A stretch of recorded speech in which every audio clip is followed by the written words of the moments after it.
My wife planned to cheat while I worked 70-hour weeks to buy her a car, so I served divorce papers and took back every dime. I'm 34M and work in industrial equipment sales, conveyor belts, packaging machinery, all the glamorous gear that keeps warehouses moving. I've been with my company for 8 years, working my way up from inside sales to regional manager. My wife, Sarah, 31F, is a part-time yoga instructor and occasionally does freelance graphic design when she feels like it. We've been married for 3 years, together for 6. We met at a brewery during trivia night. She was on the team that beat mine because I'm apparently hopeless with 2000s pop culture questions. Who knew? We signed a solid prenup before getting married. After watching too many coworkers get financially ruined in divorce, I wasn't willing to risk it. Sarah was surprisingly cool with it, said she understood the need to protect what we both brought into the marriage. Things were good until recently. Sarah drives a 2019 that's been having transmission problems for months. Nothing catastrophic, but enough to make her wonder if she'd need to call an Uber just to get to work. She'd been hinting about wanting something newer and more reliable. Fair enough. I drive a company truck, so I don't really deal with that anxiety. About 2 months ago, her hints became more direct. She started showing me listings for certified pre-owned Subaru Outbacks. Nothing over the top, about $28,000. Problem was, we didn't have that much cash lying around. We'd been aggressively paying down my student loans and the mortgage. Still, I figured she deserved something dependable. She'd been patient with the financial priorities, and I thought I could cover it by picking up overtime. So I started saying yes to every extra shift. Weekends, late-night calls, covering for coworkers on vacation. The industrial equipment world doesn't sleep. If a packaging line fails at a food plant, it needs fixing immediately or they lose thousands per hour. For 2 months, I was clocking 65 to 70 hours a week, funneling every extra dollar into what I called the car fund. Sarah seemed supportive about my crazy schedule, saying she appreciated me working so hard for something she wanted. Her best friend, Monica, often came over to keep her company when I was stuck late. Monica's divorced, works at a healthcare startup, and always seemed cool. They'd have wine nights, binge shows, do whatever friends do while I was out fixing barcode scanners. I thought it was nice she had company. Then came the plot twist. Last Tuesday, I wrapped a site visit early. What was supposed to be a 3-hour emergency turned out to be a sensor that just needed cleaning. I was done in 20 minutes and back home by 7:30 instead of the usual 10. From outside, I heard voices in the kitchen, Sarah and Monica chatting. I figured I'd slip in quietly, grab a beer, and surprise them. But then I caught Monica saying something about timing, and Sarah replying that she had to be careful when she made her move. Naturally, I assumed it was work talk or maybe a birthday surprise. Then Sarah said she'd been thinking about it more lately, especially with me working so much overtime, and that maybe it was the perfect chance to see what else was out there. My stomach dropped. Monica agreed, saying Sarah had been bringing this up for weeks and it was time to stop hesitating. She told Sarah she deserved to explore her options and see if something better suited her. She even offered to help with logistics, since she apparently had connections that could make the whole thing easier. I stood frozen, trying to convince myself I was misunderstanding. But then Sarah admitted she was nervous about the financial consequences. Monica reassured her, saying she could always return to her current situation if the new thing didn't work out, that I'd probably take her back because I'm too nice for my own good. That's when the truth hit me. This wasn't about projects or parties. This was about my wife planning an affair and treating me, her husband, like a safety net. I quietly set the beer back down and slipped outside to my truck. I sat there for 10 minutes, numb, before driving around aimlessly for an hour. When I finally returned, I acted like nothing had happened. Sarah asked how my day was. I told her it was fine, and we went to bed as usual. The next few days felt surreal. Sarah kept dropping subtle hints about needing some space to figure things out. She said she felt like she'd been stuck in the same routine too long. Then she asked if I thought two people could still love each other, but also need to explore other connections. Real subtle, right? Friday night, she finally worked up the courage to have the big talk.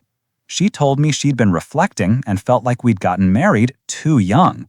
We were 28 and 31 at the time, but sure. She said maybe she needed some space to make sure this was truly what she wanted, that she loved me but wasn't sure she was in love with me anymore. All the classics from the I want to cheat but make it sound noble playlist. Then she suggested staying at Monica's place for a few weeks to gain perspective. According to her, if we were really meant to be, we'd find our way back together. I asked directly if there was someone else. She swore no, of course not, that she'd never do that to me. She claimed she just needed to be alone to figure herself out. Monica had offered her a place to crash and maybe even take a trip together to clear her head. I told her that if that's what she needed, I understood. I'd keep working, keep saving, and give her the space she wanted. What I didn't mention was that I had already called a divorce lawyer Thursday morning. By Sunday, Sarah had moved out, took clothes, her laptop, some books, the usual things for a temporary separation. She hugged me at the door, said she hoped we could work it out, that this wasn't the end, just a pause for clarity. Monday morning, I went to the bank and moved all of our savings, including the $12,000 car fund I'd been building, into an account under only my name. Thanks to our prenup, I was fully within my rights. Her name wasn't on my work accounts anyway, and I left the joint checking account alone except for redirecting my direct deposit elsewhere. By Tuesday, the divorce papers were ready. Nothing nasty, just a clean dissolution citing irreconcilable differences. Thanks to the prenup, it was straightforward. We each keep what we brought in, split the house proceeds if sold, no alimony. Wednesday, Sarah texted asking if I'd had any thoughts about us, whether I was ready to have an honest conversation about fixing things. I told her I'd been thinking a lot and was definitely ready. Could she come by Thursday night? She seemed happy, said she'd been thinking too, and was ready to talk about our future. Thursday evening, she showed up with takeout and started talking about how time apart had made her realize how much she missed our life together. How maybe she'd been overthinking, and sometimes you need to step back to appreciate what you have. That's when I handed her the divorce papers. Her face changed instantly, nervous and hopeful to confused and furious in seconds. She asked if this was a joke, why I was being so dramatic just because she needed some space. I told her I knew exactly what kind of space she was looking for and had decided to give her all the space she'd ever want permanently. She demanded to know what I meant. So I explained that I had overheard her conversation with Monica the previous Tuesday. Not every word, but enough to know she was planning to cheat and expected me to be sitting here like a loyal golden retriever when she was done exploring. Her face told me everything I needed. She tried to backpedal, saying I misunderstood, that I took it out of context, that she hadn't actually done anything.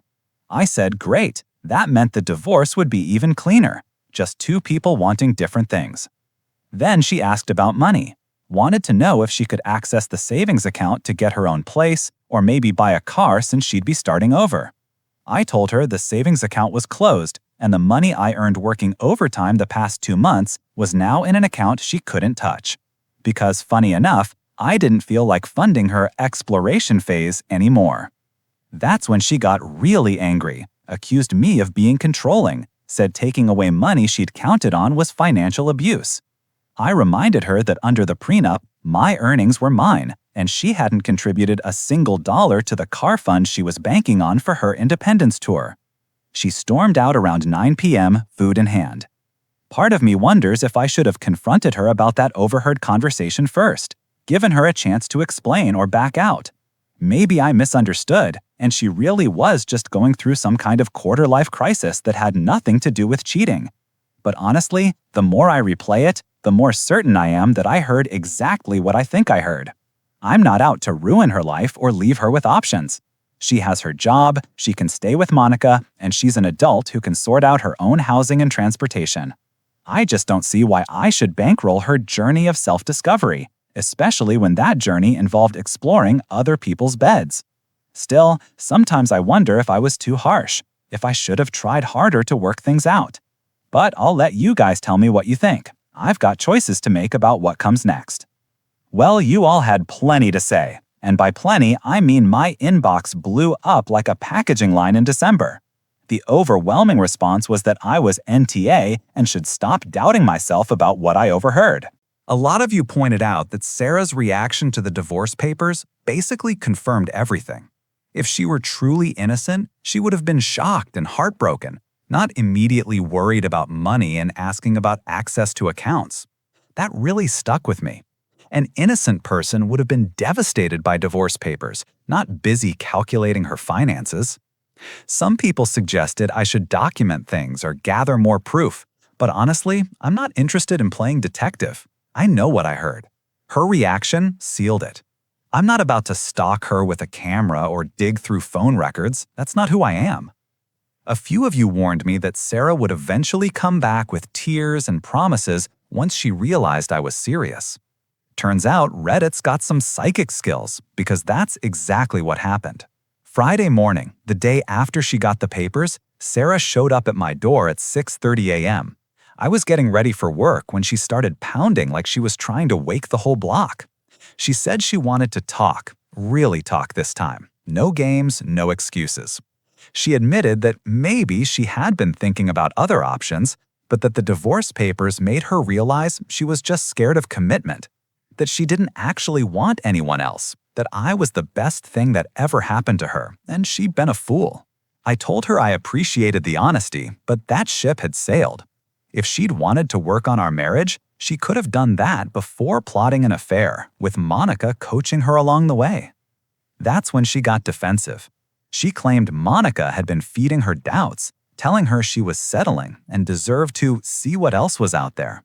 Said Monica was bitter over her own divorce and projecting onto us. Sarah swore she never would have actually gone through with anything if I hadn't jumped straight to divorce. I asked her directly, was there a specific someone she had in mind, or was this just a vague window shopping thing? She went quiet for a long moment, then admitted there was a guy from her yoga studio who'd been flirting with her for months. She said nothing had happened, but she had been curious what it would be like. And Monica kept telling her life was short and she shouldn't live with regrets. So there it was. Not just some general idea of exploring, but an actual target. I thanked her for finally being honest, told her it didn't change a thing. She started crying, begging to try counseling, to not throw away 6 years over one mistake. But here's the point a lot of you made that really sank in. She wasn't sorry for planning to cheat. She was sorry she got caught. If I hadn't overheard that talk with Monica, she would have gone ahead with her plan and expected me to sit here waiting when she was done sampling the merchandise. I told her I'd think about it, mostly to get her out of the house so I could get to work, but my mind was already made up.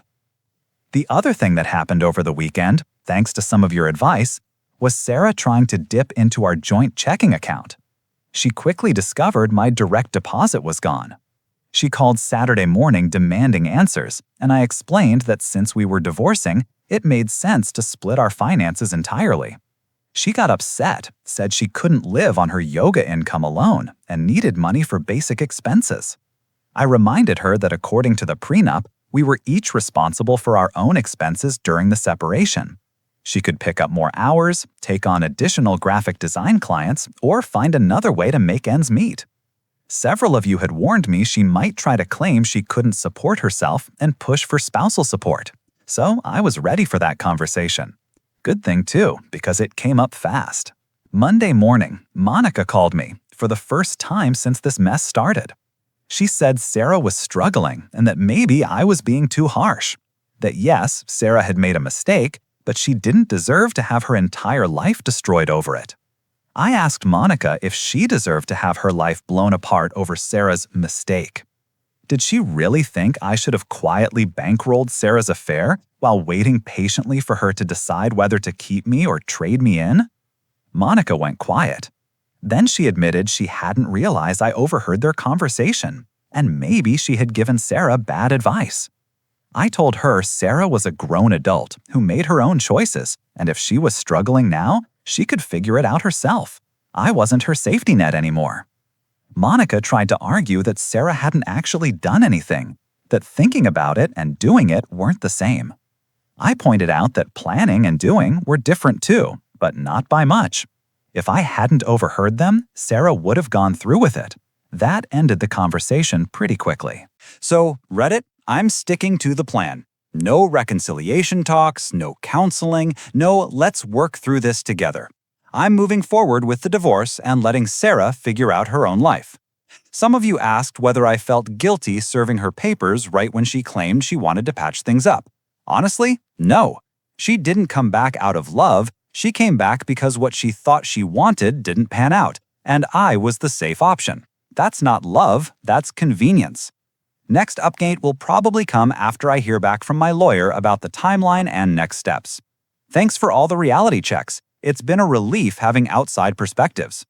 Remember how some of you predicted Sarah would escalate when the nice approach failed? Well, buckle up. Monday started off normal enough, or as normal as it gets in this situation. I was catching up on work when HR called me in. Apparently, someone contacted them claiming I was in the middle of a messy divorce and might be emotionally unstable at work. Now, you all know my job, industrial equipment sales. My clients care about conveyor belts and uptime, not my personal drama. But HR has to treat these things seriously. I had to sit through an awkward conversation about whether I needed time off or counseling. I explained I was divorcing, it was being handled through lawyers, and it wasn't affecting my performance. My manager backed me up, pointing out my numbers had actually improved thanks to all the overtime. Still humiliating.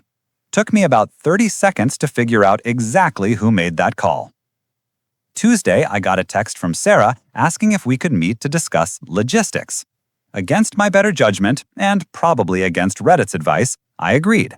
I figured we needed to sort out practical things eventually. Big mistake. She showed up looking like she'd been running on caffeine and stress alone. She started out apologetic, said she was sorry about the HR stunt, but she was desperate and didn't know how else to get my attention. I told her going to my workplace was completely out of line and asked what logistics she thought we needed to discuss that couldn't be handled through lawyers. That's when she dropped the bomb. She said she was pregnant. Reddit, let me save you the suspense. After about 10 minutes of panic and fast math, I realized the timeline didn't work. We hadn't been intimate since before she moved out, barely 3 weeks earlier. Too soon for her to know, too soon for symptoms, too soon for anything. It could have been from much earlier, but I hadn't seen a single sign of pregnancy before. When I pointed this out, she got defensive and claimed she'd been feeling weird for a while, but hadn't wanted to worry me while I was working so much overtime. She said she'd taken a test that morning and it was positive. I asked if she wanted to go to a doctor together to confirm it with an actual test, since this was supposedly life-changing news that would impact everything about our divorce. She said she wasn't ready for that yet, needed time to process, but wanted me to know because it, quote, changed everything. She insisted we owed it to our child to try to work things out. I told her we'd definitely need medical confirmation before making any major decisions, and if she was truly pregnant, we'd sort out co-parenting through our lawyers. Her face dropped. I think she expected me to cancel the divorce on the spot and rush back into reconciliation mode. Wednesday, I got a call from a number I didn't recognize. Turned out it was Yoga Studio Guy, the same one Sarah had admitted she was considering during her exploration phase. He said he had no idea Sarah was married when she'd been flirting with him, and that once he found out, he backed off completely. Apparently, Sarah had told him we were separated and getting divorced, but someone later mentioned we were still married when she started showing interest in him. He wanted to clear the air and let me know he hadn't tried anything once he knew the truth. I told him I appreciated the call and that he hadn't done anything wrong. Sarah had misrepresented the situation, not him. But it confirmed what I'd already suspected. Sarah had been laying the groundwork with him for weeks, maybe months.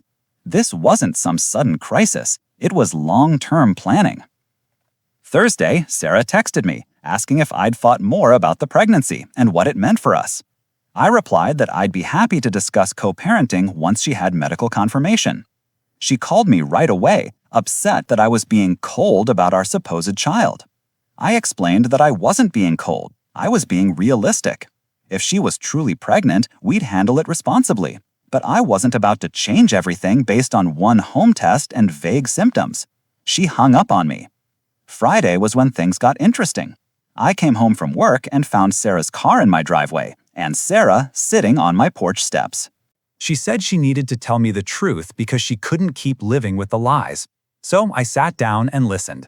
Turns out the pregnancy was fake. She admitted she hoped it would force me to reconsider the divorce. But once she realized I was going to demand medical proof, she knew the lie would collapse. Then came the bigger confession. The thing with yoga guy was real and more involved than she'd admitted.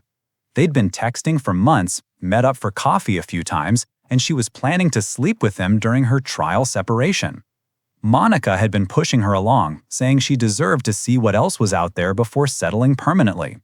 But when Sarah finally tried to make a move, yoga guy backed off because he found out she was still married. That's when Sarah realized her whole plan wasn't going to play out the way she imagined. She said seeing the divorce papers was a wake-up call, that she was about to lose the best thing in her life over a dumb fantasy, that she'd been listening to Monica's bad advice and living in some movie script version of reality. She asked if there was any way I could forgive her and start over. I'll be honest, Reddit, seeing her that broken down was hard. This wasn't the confident woman who asked for space to explore. This was someone who'd realized she wrecked her life for nothing. But as many of you warned me, this was exactly the moment she'd come back with tears and confessions, only after facing real consequences. And I couldn't let guilt make me forget the truth. She was ready to betray me, and she fully expected me to be her backup plan afterward. I told her I appreciated the honesty, but it didn't change the reality. She'd made these choices over months of planning, not in a fleeting moment of weakness. The only reason she was confessing now was because her plan collapsed and she had no safety net. She asked what she was supposed to do now, where she should go, how she was supposed to rebuild her life. I told her those were questions she should have asked before deciding to blow up ours. She left around 9 p.m. and hasn't contacted me since. Monica, however, called me Saturday morning. Sarah had been staying with her and was apparently in a really bad place. Monica wanted to know if I was satisfied with destroying Sarah's life or if I might consider showing some mercy. I told Monica that Sarah had destroyed her own life and that I was simply refusing to go down with the ship. I told her if she truly wanted to help Sarah, she should focus on helping her move forward instead of trying to guilt me into saving her. Monica said I was being heartless. I told her I was being practical. That conversation ended quickly. So Reddit, the divorce is still moving ahead. No more fake pregnancies, no more workplace stunts. And yet, I'm somehow the villain for not stepping into the role of backup husband. Your advice about staying strong and not falling for manipulation has been spot on. It's been tempting to feel guilty, especially seeing Sarah break down. But you guys were right. She's not upset about betraying me. She's upset about living with the consequences of her own decisions. Thanks for keeping me grounded through this, Reddit. Remember how I thought things were calming down? Yeah, that was adorably naive. Once again, you all were disturbingly accurate in predicting Sarah wouldn't go quietly. This week turned into a lesson in how far someone will go when their back's against the wall. It kicked off Monday with a call from my lawyer.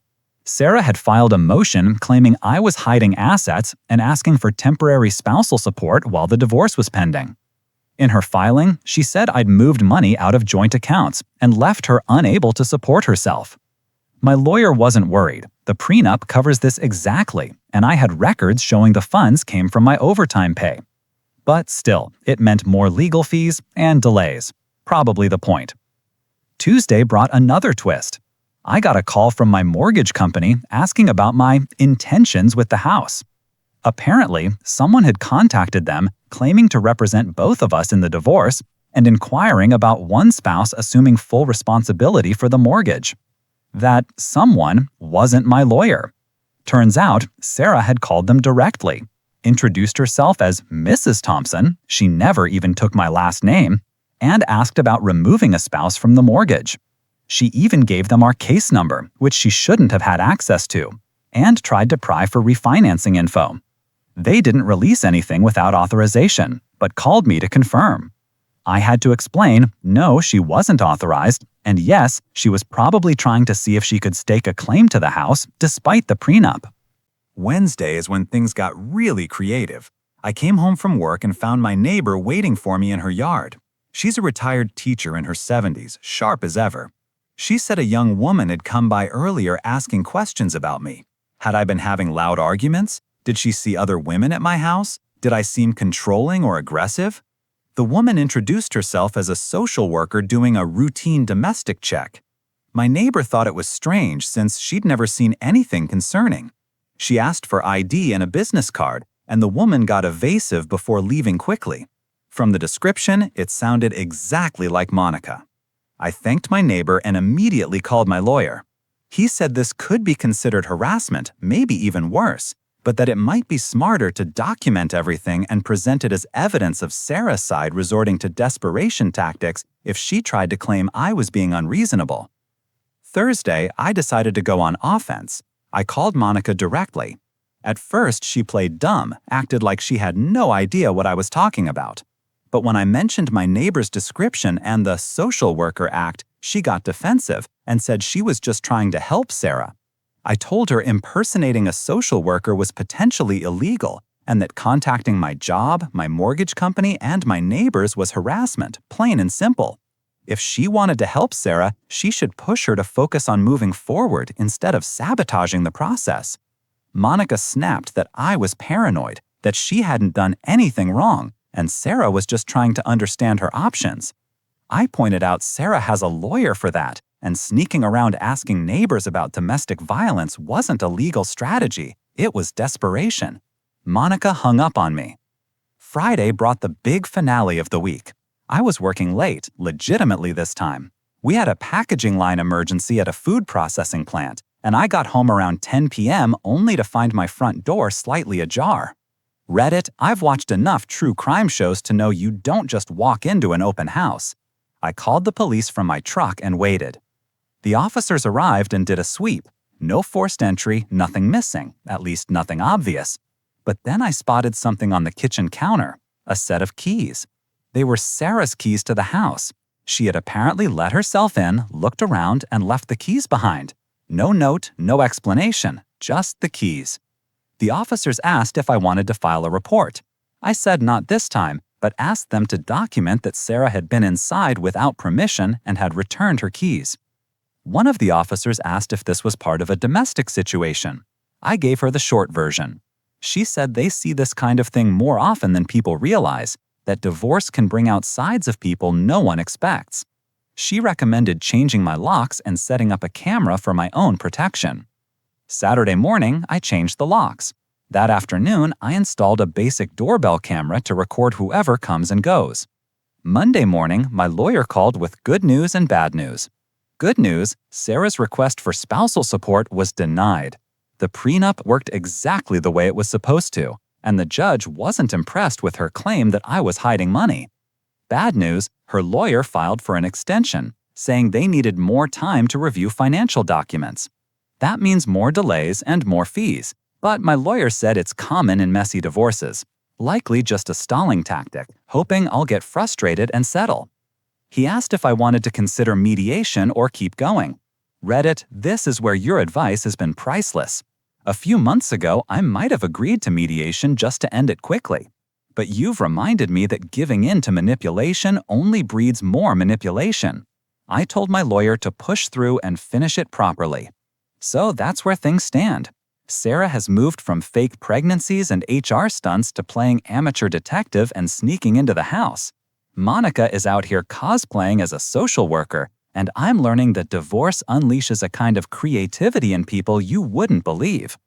Thanks for keeping me steady through this. Your reminders to expect escalation and not take it personally have helped more than I can explain. Without this community calling things for what they are, I might have talked myself into feeling guilty about Sarah's breakdowns or Monica's harassment.